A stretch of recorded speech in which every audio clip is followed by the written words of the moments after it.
एकंदरीत सन 2019 साली सिडकोचे भाग्यवान लाभार्थी म्हणून आम्हा सर्व विजेत्यांची निवड झाली.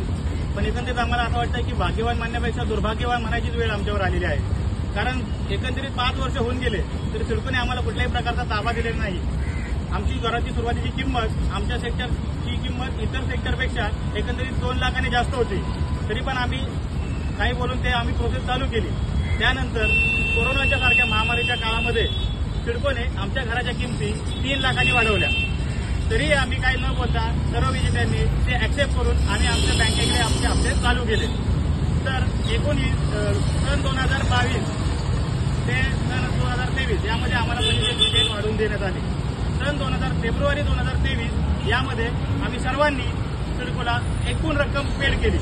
ती रक्कम पेड करून आज 15-16 महिने होऊन गेले तरी सिडकोने आम्हाला घराचा कुठल्याही प्रकारचा ताबा दिलेला नाही. या सर्वांमध्ये काय होतं की आम्हाला घराचे बँकेचे हप्ते, कर्जाचं व्याज आणि आम्ही सर्व भाड्याने राहतो. कारण सिडकोची अशी कंडिशन होती की तुमचं पहिलंच घर हवं आहे तर सर्व आम्ही भाड्याने राहतो. ते घराचं भाडं आता एकंदरीत भरून आम्हाला एक भुर्दंड पडत आहे. आणि हे नुकसान जर कॅल्क्युलेट केलं असता एकूण 5 ते 6 लाखाचं नुकसान होतंय. आणि इकडे वाढवलेल्या किंमती 5 लाख रुपये आणि आमचं भरलेलं नुकसान हे 5-6 लाख रुपये होतं. एकंदरीत आमचं 8-10 लाखाचं नुकसान झालेलं आहे साहेब. आणि आज 5 वर्ष होऊन गेली अजूनही ताबा मिळण्याचं कुठलंही चिन्ह आम्हाला दिसत नाहीये.